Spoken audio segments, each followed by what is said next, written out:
we are at episode 81. Wow, 81. Wow. We're Poppy and Jeff Spencer, and this is the Relationship Restaurant, and we are delighted to have a very good friend of ours, someone we've known for years, who's been very important in our lives. And this is Dr. Chippy. We're so delighted to have you on the Relationship Restaurant. And Thank you, guys. Dr. Chippy, we first came about her from learning about her from one of the renowned cardiologists in the state of Florida. And we were lucky enough to have her treat my mother and give her many more years of good life, and me. And so when we learned that Dr. Chippy was doing something a little bit different, we were really excited. So we welcome you. And Chippy, Dr. Chippy, tell us about your background for all of our listeners. So thank you both for having me. I'm sort of entering a new phase in my professional life. It's just starting and just kind of shifting my focus. But I, started off in a very traditional, practice of college to medical school to residency to fellowship, and then started my cardiology practice in Florida. Wow, close to 20 years ago. 20 years ago, right? 20 years ago. And so it's been, I've always, we practice traditional medicine. You come in, you have a problem, we find it, we treat you, we give you a medication, we do a procedure, we do surgery. And it's all just, in a sense, cardiology is very cookbook. It's a very cookbook medicine. Obviously, it's much more, finer details, but in a sense, that's what it is. And so recently, I have taken on the role of medical director of the Dean Ornish program.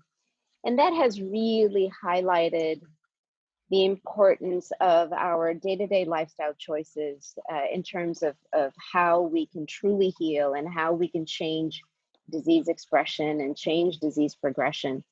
And so I have started to adopt a lot of those techniques into my day-to-day practice. And then, a lot of patients just don't want to necessarily have this alternative option of potentially curing their disease and reversing and curing their heart disease. And so I'm sitting here laughing. I'm laughing because I'm thinking about watching this lady to my immediate left here trying to go through the Dean Ornish program and be perfect in those eating habits. It's like, I can't eat any of these things. It's like, what am I going to eat? Well, I just wanted to share with you, this was about 6 years ago, and my cholesterol was way too high. And Dr. Chippy said, here's what we should do. We should get you on this Dean Ornish program. I'm like, okay, buy the book.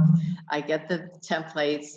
And I want you to eat completely vegan. And I'm like, oh, but we're going on a trip on vacation in a week. And she just looked at me with her beautiful, sweet smile and just paused and said nothing. And I was like, okay, I guess I'm not going to eat any dessert. She discovered on the cruise ship all these different alternative food things that she hadn't thought about before. Yes. So, and we had the chefs making special meals, and it was great. And so I have Dr. Chippy to thank for that. All right, you go ahead. It lowered your cholesterol like crazy. Yes, it did. It went down. It went down like 90 points or 90 points in less than 3 months. Yeah, it was like amazing. No drugs. Science. Yep, it's science, and that's it. So it's really about creating a space for your body to do its own healing, right? If you think about it, if you break a bone, your bone is not broken weeks and weeks and months later. It's healed. Right. Now you go to a physician, they may set it just perfectly so that the bone, sets perfectly. But what happens? Why does the bone come together? Why does it heal? Because our bodies are innately, naturally, based on a divine programming, designed to heal. And if we just get out of our ways, your body will heal. And so that's really this new chapter in my professional life that I want to go to, is to really help people get that healing without additional medications, and possibly even come off or reduce the ridiculous number of pills that people start Right. taking in their 50s and 60s and 70s and 80s.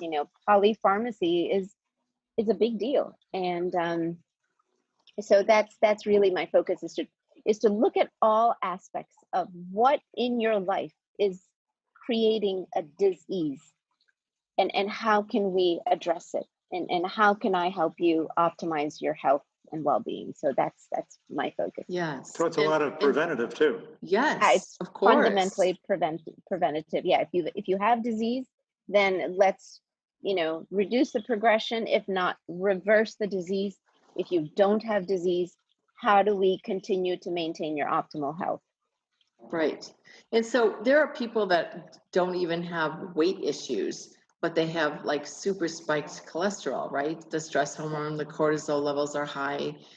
And because I look at people, not like me, but people that are super thin, and I'm like, you have high cholesterol, you have like no fat on your body. And so that was a game changer for me to understand. It was like, wait a minute. So not only do I have maybe a predisposition for having extra weight on the body, but I also have the stressors that I'm allowing into my body, right?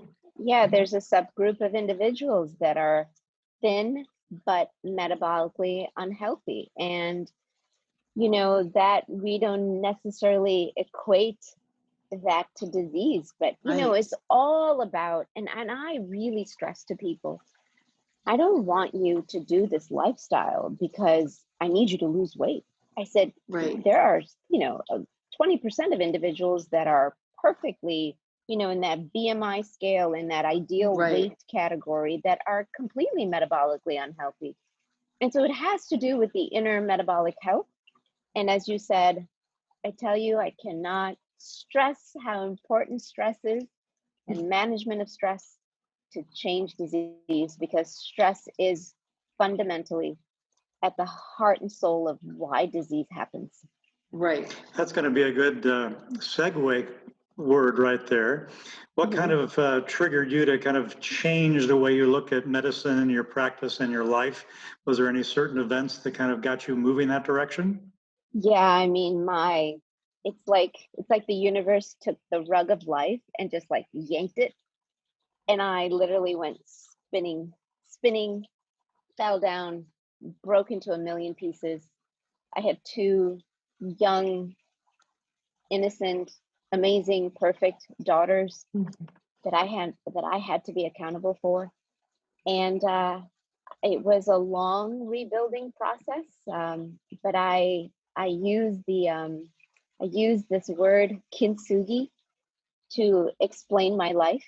We know And kintsugi. yeah, Yes, so so a dear friend of ours uses that. She wrote a book called Gold in the yes. Cracks. Oh my gosh, I tell you that when I discovered the concept of kintsugi, I wanted to like literally tattoo it somewhere in my body, because in it gold, in right? gold, and put some emeralds on it, and so I just for the listeners that are not as familiar, that it's a Japanese art form that if there's a broken pottery, you put it together, and you seal the cracks, and then you dust it with gold, and if there's a big gaping hole, you put a precious gem into that gaping hole, and then you restore something that was broken to not only an incredible expression of greater beauty, greater value, and you're celebrating your cracks.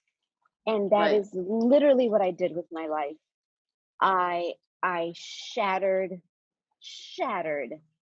and I was very fortunate to have someone come into my life that really helped me rebuild, and she allowed me to put myself back together, and now I celebrate my cracks, and Yes. and that has really been that pivotal Wonderful. event in my life. And I remember she told me in one of my sessions, you are going to thank the universe for what happened to you. And I just looked at her like she had 10 heads. I just could not imagine why Right. something that was so intensely painful, so intensely painful that I would be grateful for that. It just Yes. didn't make any sense. But gosh almighty, am I a different person Well, you now? are a different person to us even because we have known you, as in your profession for so many years. But we didn't know And what was going on behind the always, scenes. I'm telling our Yeah. listeners here, this woman, Dr. Chippy, was perfect, beautiful, super intelligent, you. super overachieving, put together, and we had no idea that there was cracking underneath the surface. You know, we think back, we can kind of see maybe a little bit of tightly wound because of what you had to do. You know, we think about the way you interacted in some cases. Oh You yeah. know, besides that, we could barely tell anything that was awry. No, Oh I my gosh, remember yeah. feeling afraid to come to you and say, yeah, I had, a dessert the other night or something. I was like, I don't want to tell Dr. Chippy, I'm going to get in trouble. But now today, you don't practice that way anymore with your patients. What do you tell them? What's your secret? You know, it's funny. I think patients still have, I still have this like food Nazi reputation in town, and I don't really know how to change it It's other than one. warranted, totally warranted. No, you just, this Other than woman one was person Doctor has of said the it. Year in 2019, just a few short months ago. This woman is Doctor of the Year. I mean, she doesn't come by it just for nothing, right? Thank you. I put my heart and soul into it. But no, because I realize how precious our life is, and how, because I was sort of living a fairy tale life, and I had great empathy, but my God, do I have empathy now? If I had empathy then, I now have empathy on steroids. I mean, it's just, Yes.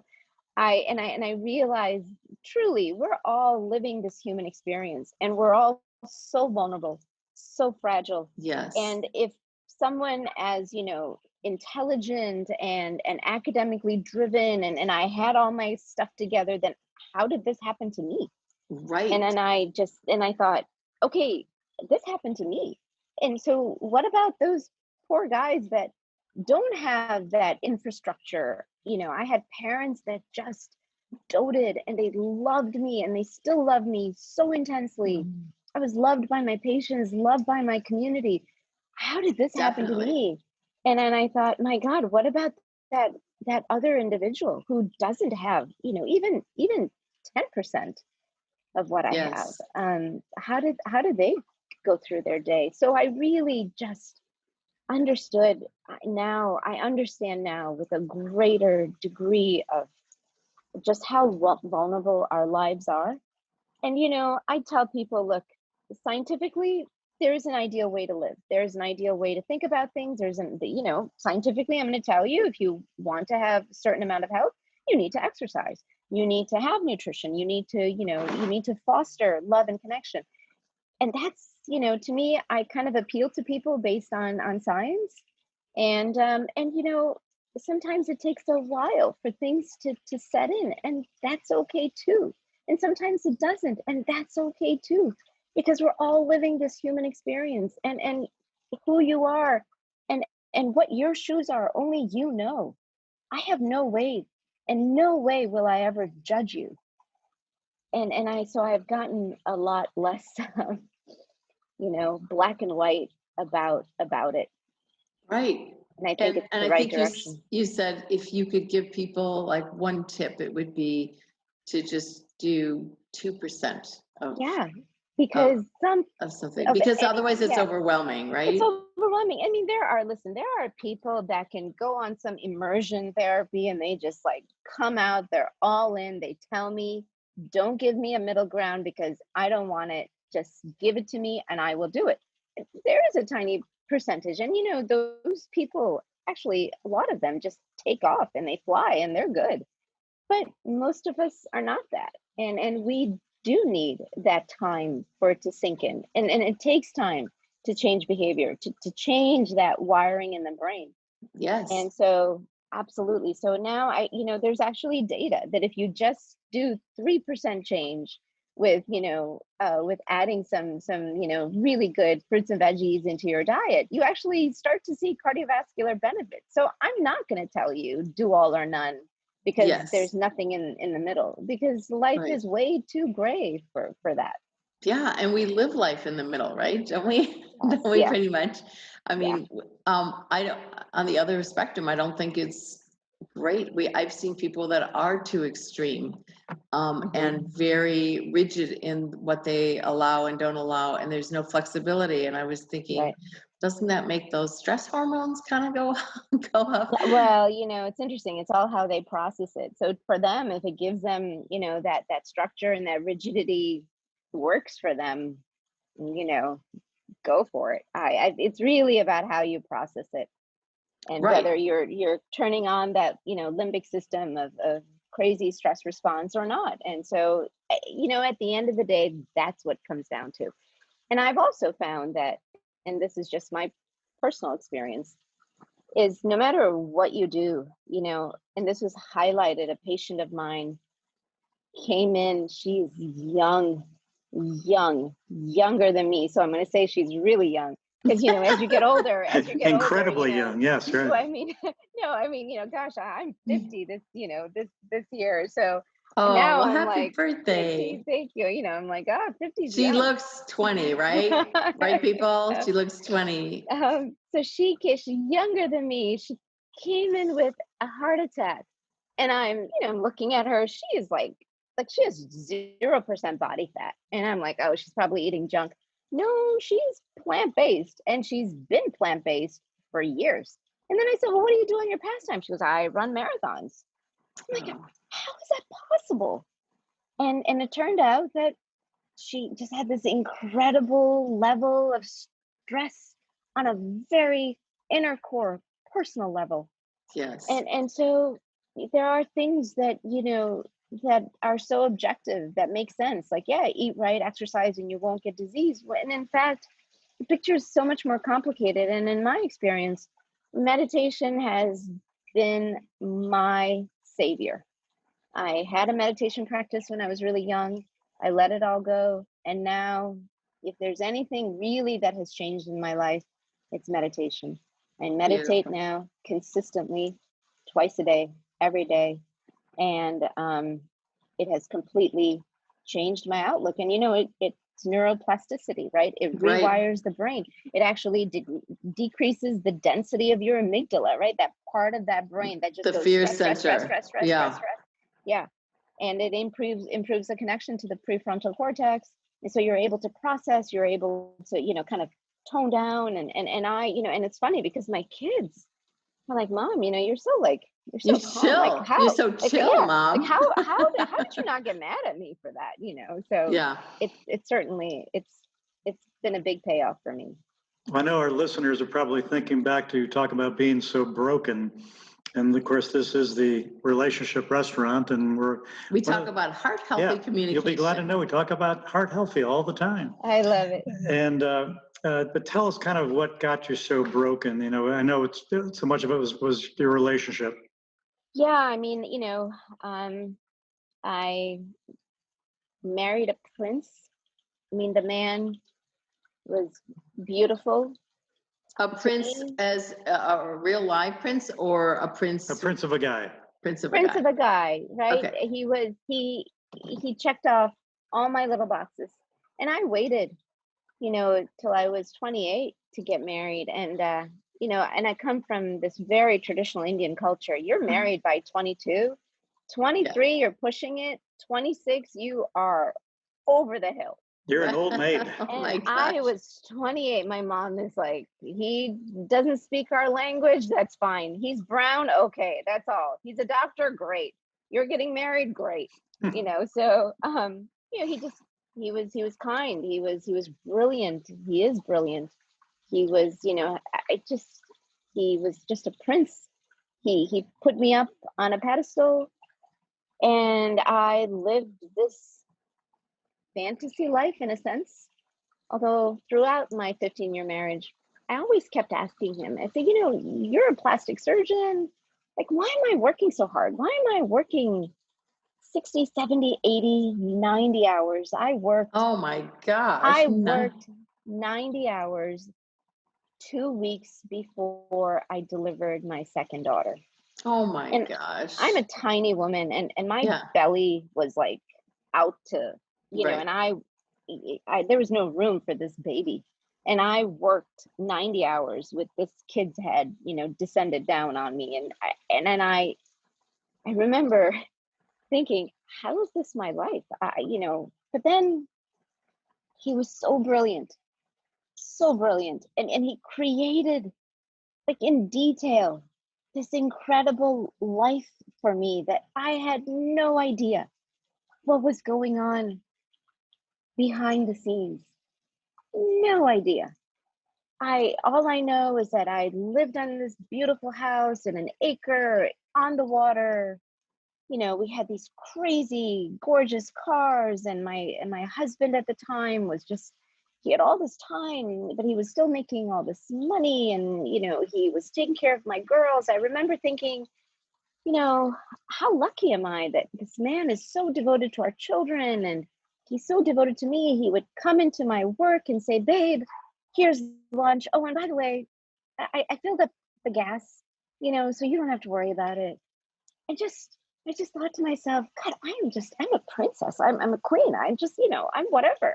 I just, but then there was like always this like little thing in my head. I'm like, but I would dismiss it because I just had this like seemingly perfect life. And we were like sort of, this beautiful little couple in Sarasota with this Right. perfect family. Yeah. And then That's what I thought. Like this power couple is like, oh my God, we they're were the power gorgeous and couple, successful and cardiologist, yeah, plastic surgeon, right. I just, yeah.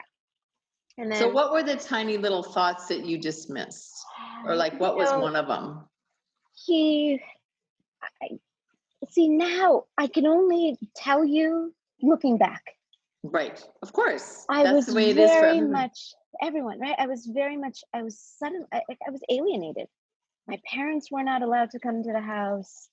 We had friends, but we would somehow never entertain them.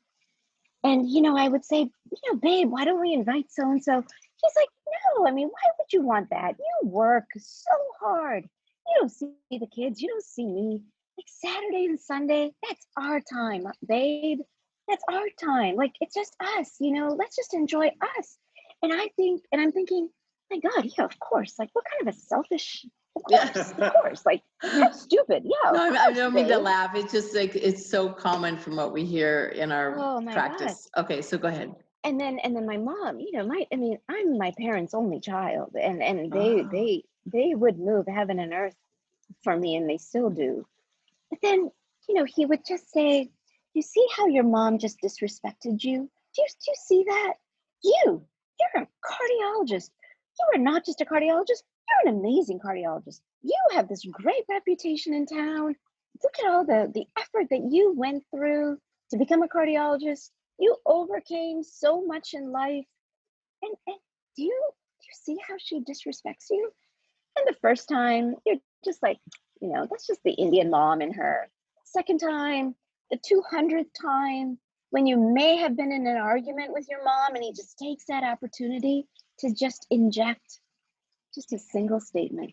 And he says it with absolute calm about how, if you just were logical about how you think, about how your mother treats you. And then you think, oh my God, yeah, I mean, does my mother really love me? I don't know. so you start And I doubting that. You started to doubt started that. doubting the Oh my love gosh. of my parents who would, I mean, my mother to this day would lay down her life for me, my children. Right. And I became kind of alienated from my mother. My mother, because she would always say things to me like, babe, like, honey, why does he always keep saying that you guys don't have money? I don't understand. Like, you're a cardiologist, he's a plastic surgeon. Right. You guys are making over $1 million a year. How? I'm like, Mom, you don't know. You don't understand. Like, you don't understand the finances like he understands. We're on like a high level finance that you don't understand. We're putting stuff away and that was always the argument, what you got to work this time. You're healthy, just work. Honey, you work for 5 more years and let's just put away, we'll retire. You can spend as much time as you want with the kids. That was always here. And I tell you everything that I always said, why are you so close to these young girls in your practice? Well, because I'm the father figure. They have nobody. I'm the father figure. Look at what a great life we have. How great we are. How strong we are. How it's my desire to give it back to them. And I think, oh God, of course. Like, why would I think he would have inappropriate relationships with Right. these young girls that look up to him? I mean, how stupid of me to even question the integrity of my prince. And then my daughter, she's 13, would just say things to me like, Mom, just don't like the way, the staff, like one of the girls, I just don't like the way they interact. And I just said, baby, your dad may be a lot of things, but he will never desecrate your life and will never, never desecrate our marriage. She said, oh, okay, Mom. Didn't say anything. Weeks, months go by. 13 years old. She hacked into my ex's computer and unraveled the messages that he was communicating between him and his now wife. And I just remember I was in the bedroom, he was on a trauma call, and my girls just started screaming. And I walked in, I said, what's the matter? And they just had this look of sheer disbelief. And they said, Mom, can you read this? And I read 6 months of text messages. And it was just horrific. And then I reached out to the two brilliant young women that manage his practice. And I said, is this true? And they said, well, what do you mean? You don't know? I said, wow, what do you mean? They said, well, we were told that you guys have a paper marriage, that you guys don't really have a real marriage, and that you're just in this marriage until the kids go to college. I said, what? What do you mean? What do you mean? And they said, Dr. Chippy, just listen, we're going to text you a time. We want you to come into this office, and we just are going to, they called me to say funds are being moved. The computer passwords are being changed. We need you to come in. We're going to find a time where he's not here. And guys, I walked into his office. They sat me down, and these two girls who ran his office, who ran his practice, they were completing each other's sentences as they were telling me just 7.5 years, because that's all they knew, of events that was happening that I had no idea. Even So in retrospect. 7 months of betrayal and 7.5. Well, 7.5 years. But Years. yeah. And then later he admitted that it was all a charade, that none of it was true. And I remember always admiring him because he would always think 10 to 15 to 20 years in advance. And I thought, my God, he thought 15 years into this marriage, and he was just waiting for an opportunity to just, and my life, I was speechless. And these girls saw that everything that he said was not true. These girls, just to show you how powerful, they had an apartment that he provided. They had a car. He was their complete income. They turned in their scrubs. They turned in their office key, and they turned in their cell phone, and they turned in their apartment key the next day. Wow. that Oh my gosh, I we are got goosebumps. I got done. goosebumps. We are done. And they moved in with their parents, and they both found work literally a week later, because they said, all we ask is that you give us a reference. And on my word, they both got beautiful jobs, and now they have beautiful lives. But they turned in, and they were the two girls that took care of every aspect of his practice. They knew every aspect, financial aspect, to the patients, to the book, everything. But they knew every detail of what else he was doing. And they filled me in detail after detail after detail, completing each other's sentence so that it was just so authentic, so raw. And if that was something that they were making up, then they need to get an Academy Award for their stage acting, because This is making me cry. This is it like was unbelievable. so intense. And I remember it was so distinct.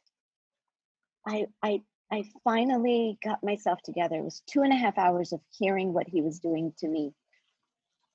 I walked out of that office and I felt every ounce of that romantic love that I had for this man was gone. Yep. It was instant. Yes. Because I felt so raped, so violated, because I knew, and I know to this day, the intensity with which I loved him.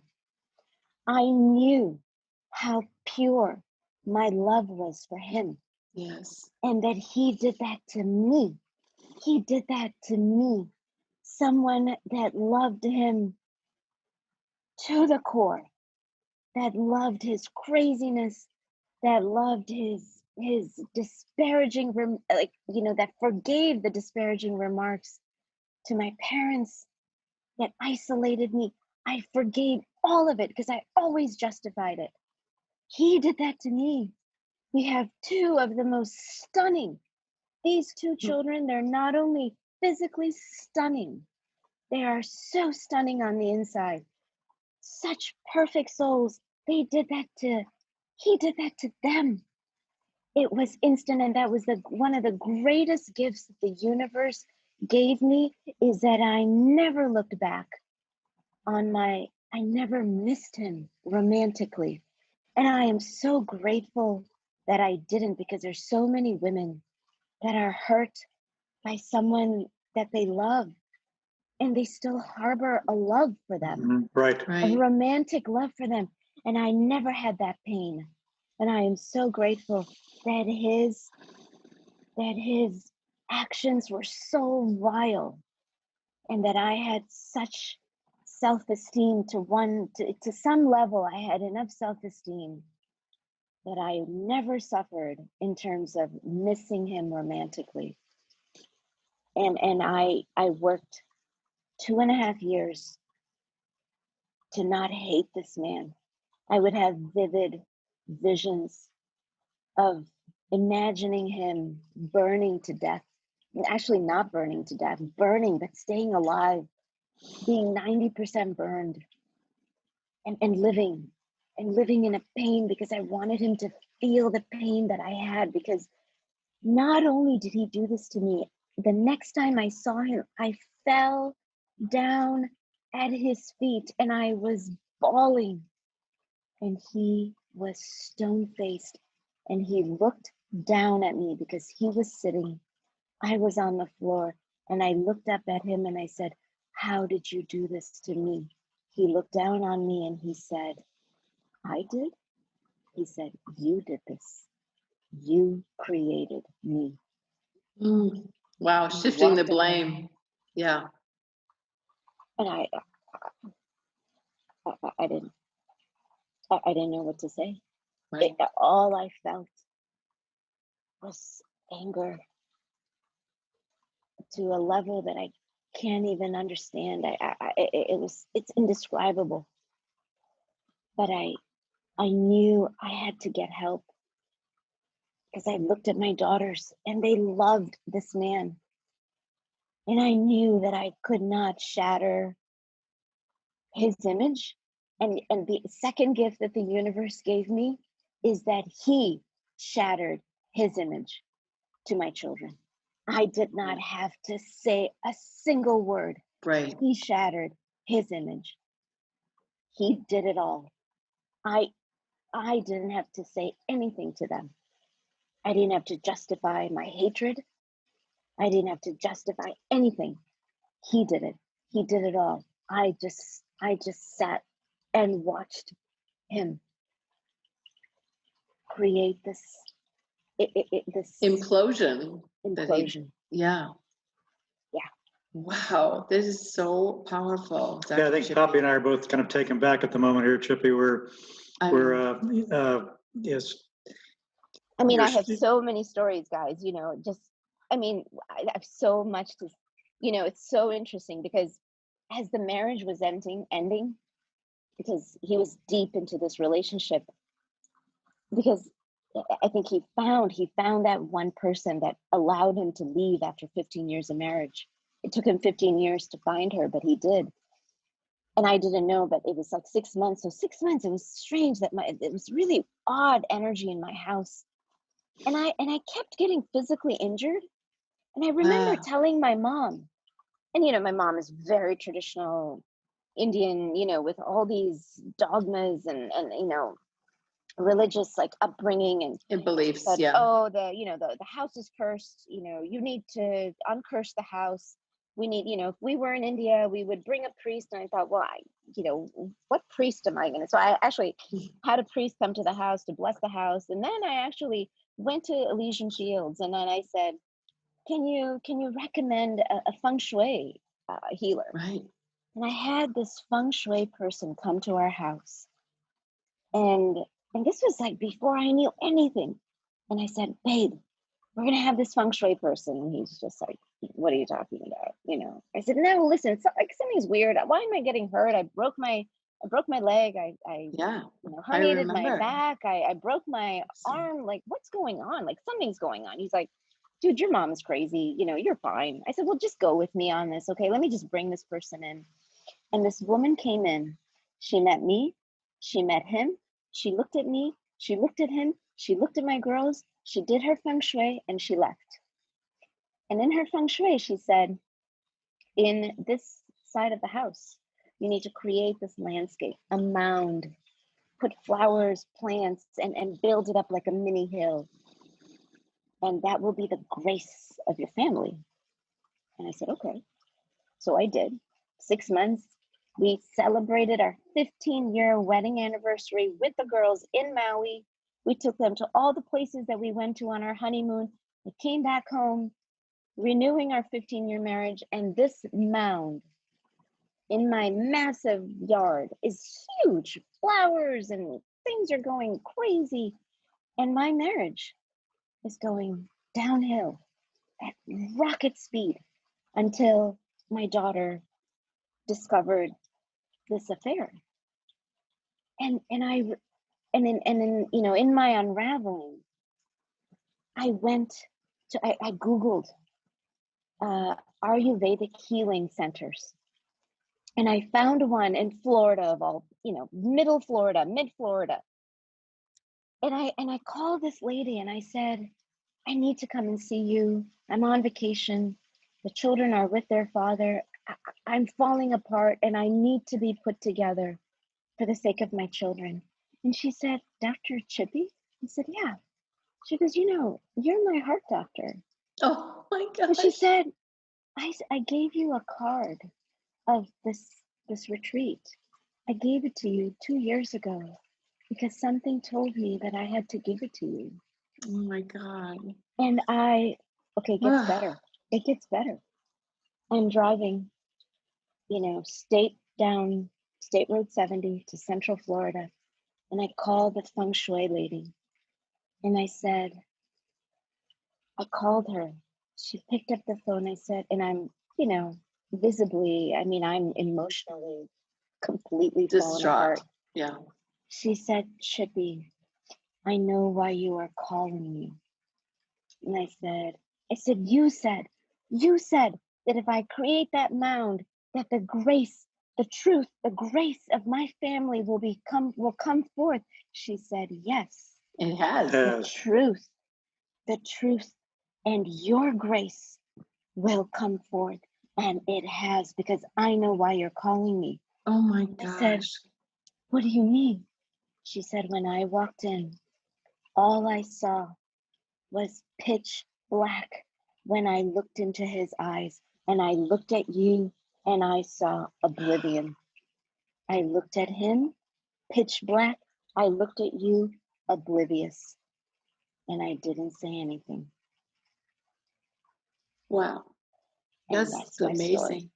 Oh my gosh. And I have so That's- many other crazy stories. So many other crazy I stories. thought you were going to say you had someone come in and smudge the house or, Oh, I you know. did. I did. Oh, you did? Oh my God. I did. I even had oh my God. I had a person that came in, a friend of a friend, because someone told me that this person can see spirits. I thought my house was haunted.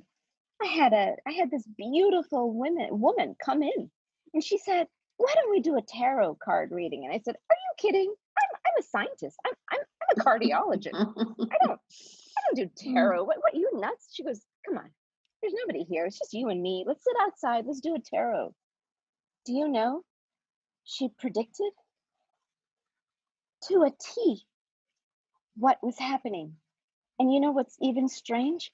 She asked me to shuffle the tarot cards. 3 cards fell out. The 3 cards that exactly said what was going on in my life. And this was before I knew anything. She had me shuffle the cards again. The same 3 cards fell Oh out my of the deck as I gosh. was shuffling it. Oh, She's like, this has never happened. Same Did 3 you cards. did you just dismiss that? Well, it's interesting. I don't know. The same 3 cards. One was a man overtaken by passion. The second was a temptress. And the third card was a person with angels protecting. And wow. I tell you, if if if if I never believed in angels, oh my God, I could cry. Mhm. How blessed. It's like God is like, I'm going to take this rug away from you, but I'm going to give you 100 angels to surround you so that you don't really fall apart. I mean, we're going to let you fall apart, but we're not going to let you die. Right. And we're going to just give you a breath. We're going to give you just enough air for you to overcome. And I just, I remember, because I would drive to work. You said, Poppy, you said you seemed like you were put together. I would drive to work just crying so intensely. My makeup, I would have like just streaks, where my tears. I would reapply my makeup. I would put myself together, and I would just say a prayer. I would walk out of the car. And I remember once I was walking to work, and I had this like walkway to work from the garage to my office. We know it well. Yeah. And this one of the staff at work, and she's like by the book. She's this beautiful big black woman that you never piss her off. Like she'll tell you, like, she'll just put you in your place. Like she's got strong sense of self and strong sense of self-worth. She looked at me and she goes, Dr. Chippy, I don't know what it is, but I want to hug you. And I'm like, she wants to hug me? She hugged me. And I'm like this little tiny woman, and she was like this woman. And all I felt was this intense love. She just hugged me, and she just hugged me, and she said a prayer. She said a prayer as she was hugging me, and she let me go. And she said, I don't know why I did that. I just knew I had to. Wow. And I That's was like, amazing. oh my God, thank you. It's like, my life has just it's been magic and miracles. I was just going to say one miracle after another. One right? miracle after another. And I tell people, I am not some special person. I tell Well, people, I disagree. You are. You well, are. no, I'm not special in that I deserve the love of the universe or the divine any more or any less than anyone else. Right. We have to be open. If we open ourselves and you ask in the deepest, darkest hour, when you ask for help, it will come. And it will Yes. come in forms that you cannot even imagine. Because maybe you think, well, I just, I want this to go away. I want him, I wish for him to die so that I am free of this. But no, no, that would have been the wrong thing to have happen. Right. Even Right. though at that moment I wish so intensely. And I have I have so many cool stories. It took me 2.5 years to get past the shatter. Yes. Now I feel that I am radiating from my experience. 2.5 years, I You was are. okay. I was okay. I got this. In those 2.5 years, I never saw him in the hospital, even though we were in the same hospital, seeing patients. I never saw him in the hospital. One day, I knew I had this weird sense that I was good, I was strong, and that if I saw him, it was going to be okay. And there were 3 elevators on the 3rd floor of the East Tower. Mhm. And I stood in the middle and I was waiting for the elevator to open. There was not a soul in sight, and this was in the middle of the day. That elevator opened. There was nobody else in the elevator except for my ex-husband, and he walked out. He saw me. I saw him. I looked at him and I said, I love you. I love you inside and out, Oh my backwards and gosh. forwards. I love you side to side. I love you front and back. I just need you to know that I love you. And I saw his eyes well up, and as quickly as it welled up, I literally saw him shift, and he's like, yep, and he walked away. And we were still in the midst of like this bitter divorce. And I knew I meant it. I knew I meant it, because when I said those words, I felt as if I was floating 2.5 inches above ground for the rest of that day. I felt not only was a weight lifted, I was floating. I was floating. I was floating. It was unreal. Yeah. That I'm feeling. like crying here. This is like so beautiful. No, I mean, when I have ex-husbands, and I thank both of them for giving me the tools to deal with the challenges that were created in the marriage. I don't blame them. Yep. I did that, but I know that both times that I got divorced was for my children, and it was because I didn't like who I was with my children. Yep. And I didn't want to role model that, especially with 3 daughters and a son. I didn't want to role model a less than, a woman Yep. who didn't have self-worth and values that I wanted to impart to them. So I never blame my ex, and we're close. We're so Yeah, close. I'm sitting here, I'm kind of taken back by this whole thing, Chippy. I didn't expect this much intensity from you, and honesty and rawness. And I think one of the things you made the point that your ex kind of just, you got hit by a brick, basically. You just had, and it made it a very clear-cut decision in your life for both you, and the same thing happened to your daughters.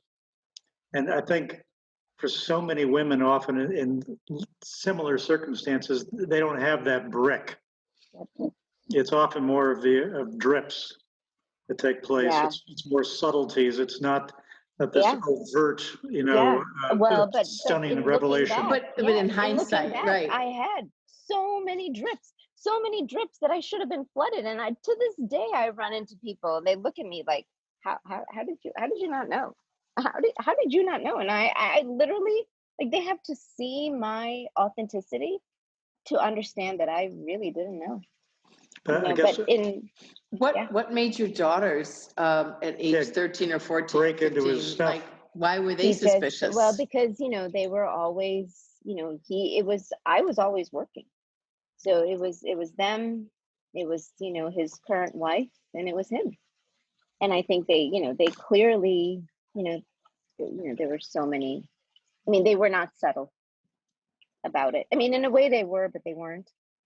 And I think I think it was all by design, right? Yeah. I think I had to shatter. I had to shatter in the most epic way, and by design, I didn't have to convince my daughters that their father is who he is. I think it was all by design. I think she was given that intuition and given that knowledge and given that opportunity to look and to find. Right, examine that It's stunning that curiosity. your daughters open Right. the Pandora's box here, that they Yeah. Well, when we've worked with clients who have been in these toxic relationships, manipulative, gaslighting, narcissistic, a lot of times their young children that are of teenage years or a little bit older will say the same thing to their mother. They'll say, "Mom, why are you still here? Why aren't you Yes. leaving?" And the moms can't see it. Yeah. They want to rationalize. they choose not to or see they it. choose not to, or they think, I well, chose I have not to. Sure. right, I have to be I here know for I my chose kids. not to. Yeah. Right. Yeah. I have to be here for you. Yeah. I have to keep this marriage, whether it's a sham or not, intact. And yet these children often are the best gifts for us to be able to say, like, yeah, why, I don't understand why you're here. I will be okay if you leave, Yeah. if you Yeah. Yeah. and it's almost like the kids now today, Yes. and maybe in today's world, I'm not sure. So back aware. then, but Yes. they're very aware. Yeah. Yeah. Yeah. And they're like these little, homing pigeon beacons that pick up Absolutely.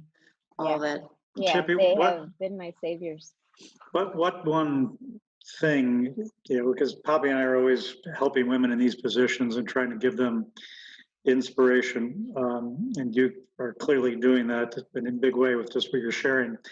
What would you say to someone who might be somewhere on that same path as you, but probably just trying to understand this? What would you say? Or they might just have like a little Inkling or a tiny doubt, and they might be ready to dismiss it, but wait, maybe they won't. What would you say? I tell you, number one, you got to build a support system around you to fall back on. Once you have that, start exercising self-love. Because when your love for you is so intense, you would never let someone violate you or your space. Right. And I know to absolute certainty that I did not have the self-love that I do now. I love me. I love me. I love my imperfections. I love you too. I love every part of me. And I know that I could not have said that even 2.5 years ago. Right. I love my choices. I forgive me. I know that in my heart, nothing that I did was done to was there was no hidden agenda. Right. I forgive me. I love me. So I think you got to have that space. They have to somehow create a space of safety, however small. I was so lucky that my safe space was huge. Even if it's one person, find that one person that you can be safe with, and then practice self-love. And that's practice of self-love is a process. And one day you are going to be strong. That if the brick didn't hit you, you are going to be strong to take that brick and hit yourself with it and say, done, I'm done. Yeah. That's beautiful. Yeah. That's beautiful. And how much of your self-love, and you said earlier you were responsible for your children. So was there that mother instinct as well to protect? Fundamentally. Yeah, and yeah, preserve the yeah, kids' yeah. They were, well-being. I remember. I mean, I know. You know, I tell people, if I took a gun to my head, knowing what happened to me, people would be like, yeah, you know, we kind of get it. But you didn't. If I did not have kids, and if I had the opportunity, I am not sure I would not have, you know, I just, at that moment, for these 5 years, since November of 2014, if I had the opportunity and if I didn't have kids, I could not tell you with certainty that I would or would not have. But my children, I looked at them and I knew I was the only person they had. Yes, my parents are fantastic. They are not me. And him, their father, I cannot erase the fact that he is their father, and nor will I ever erase it, and nor have I. And now for that, my kids are great because of it.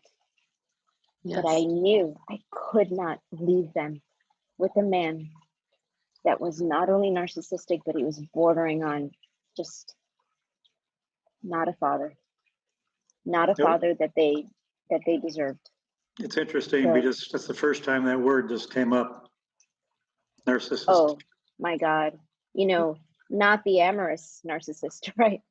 This is the vampire narcissist, and I you know, it's amazing, and you know, it's funny because I tell my kids, you can, you will make mistakes, and may you always learn from your mistakes, but you cannot repeat mama's mistakes.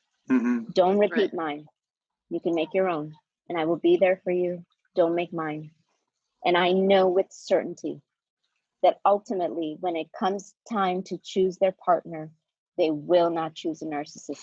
I know that they will choose someone that will honor and love them the way they deserve to be honored and loved. I know that. Yes.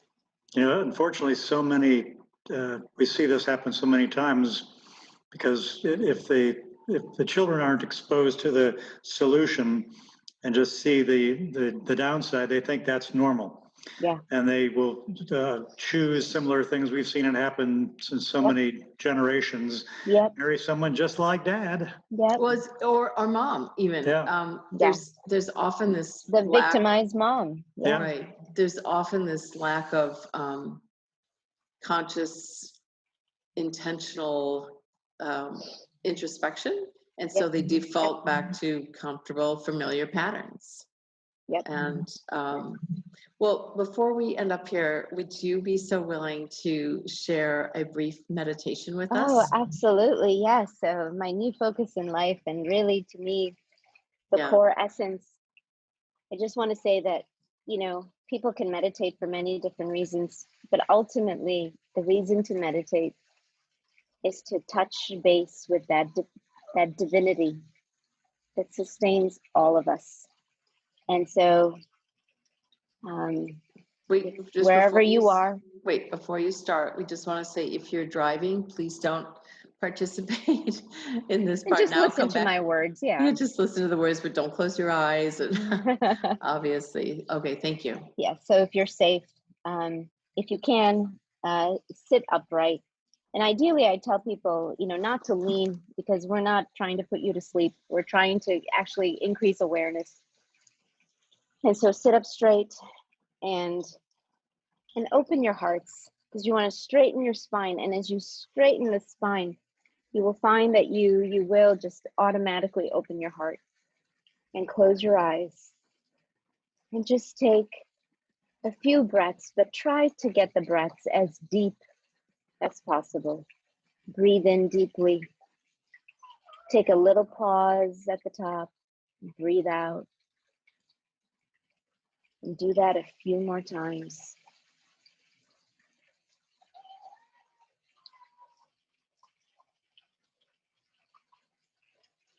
And when you're ready, just take some easy breaths. Just let the breath flow. And just, our minds need a focal point. So just focus on that breath. Focus where you feel it. Maybe you feel it in the nostrils. Maybe you feel it with the rise and the fall of your chest. Maybe you feel it at the pit of your belly. Wherever you feel that breath, just allow it to flow and keep your mind attuned to the inflow, that pause, the outflow, and that pause of your breath. And as you go deeper in, I want you to feel that you are so rooted below, rooted, your sit bones are just rooted, rooted to Mother Earth, rooted to this universe that sustains us, that protects us, that gives without question. And as you sit tall, know that you are held from above, lifted by the heavens, loved, protected. And in the middle is you, suspended in infinite bliss, infinite love, infinite strength. Just feel that for a moment as you breathe in and out. Feel supported from below and supported from above, and feel suspended in that space which is eternal, that space that goes on to infinity and more infinities. There is no ceiling to the love. There is no ceiling to the protection. There is no ceiling to the peace. It is infinite. You, at the very core of your being, is infinite. And you are loved and you are blessed. Feel it for a few moments as you breathe in that thought and breathe out thoughts that don't serve you,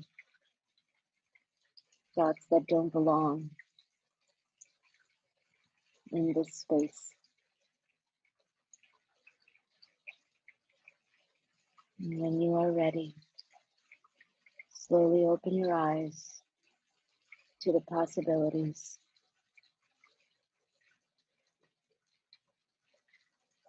Beautiful. Wow. Thank you. That was stunning. I'm I also know just- we always say this, but it's like best podcast ever. This is the most powerful We might think- podcast we've ever had. I Oh can my guarantee you, gosh. it's without a question most. And I'm just stunned by how you went from this story of anguish and you shifted to this enormous peace without batting an eye, which is a great proof source to your Lots journey. of Yeah. big journey, but you know, Yeah. I am I tell you, I am so proud of me. I am so proud of me because I know I could have gone in many different directions. Right. And so thankful. You know, again, I think you said one word or two words, but I forgot to say, and this is probably the most powerful. What happens when someone gives you a gift? What do you immediately say? You say thank you. Well, when you say thank you to the universe for even a grain of sand, that if all you have is a grain of sand and you say thank you, universe, for this grain of sand, you are saying thank you to a universe that is working so hard to give you what you want if you just get out of your way. So when you express gratitude, you allow the gifts of the universe to come to you. Yes. And that's why saying gratitude is so important. So yes, if I want to leave on that final message, no matter how broken you are, say thank you because you've taken a breath today and the sun also rises the next day and you are there to see it. So thank you for that. It's beautiful. So Chippy, how does someone find you and your new practice, and how do they find you? So far, again, this is so new, and you guys, thank you. I want to thank you both because you guys have given me a platform. This is really my first. And so I am very new at this. So you can find me on Instagram, the Mindful Cardiologist, SRQ. You can find me on Facebook, Dr. Chippy at the Mindful Cardiologist. And it's a great way to get a hold of me and to communicate with me. And I'm open to all possibilities. That is beautiful. I have to say that we've known Chippy for at least 6 years, 7 years maybe. So we knew you at the beginning of these stages. So when I first met you, I have to say I was a little intimidated. I didn't know what that feeling was. And then when we moved, we left Florida and we moved to Wisconsin in March of 2020, right during the lockdown. I didn't really, have any connection with Dr. Chippy at all. But then I came across her Instagram, The Mindful Cardiologist. I was like, oh, there's Dr. Chippy. And it was such a drastic 180 degrees messaging that I got from you than what I had gotten in the office many years ago. Yeah. And then hardcore. I was hardcore then. when my mother was dealing with you and I was helping, assuage those concerns that she had. But the feeling I got just looking at your posts on Instagram, and they were so pure and so authentic and so holistic. And it was like something in my intuition was like, you know what? I think reach out. I think I have to reach out to Dr. Chippy Thank because you. we are offering a discrete community of women, a membership for them, if you will, who have been in these kind of toxic, difficult relationships, a safe haven, if you will, for them. And I was like, I think Dr. Chippy would be perfect. And I was right. Thank you. Thank you for having me, guys. I think it's a universe there too that like what prompted me to reach out to you it was just an intuitive gut feeling. Yeah. I wouldn't have thought that a year ago if I hadn't seen you, but there was something that you effused in your messaging that really touched us. So it's something that drastically changed and we had to reach out. Well, thank you for being a part of the Relationship Restaurant, and we're so anxious to promote this because it was a powerful, wonderful story of healing and overcoming, and we thank you for sharing it. And thank you, guys. And in our membership, we'll have Dr. Chippy be our guest. So if you want some more awesome stories and meditation to help self-love and healing, please join us. It's Poppy and Jeff. Thanks all. Until next time. Thanks, Chippy. Bye, guys.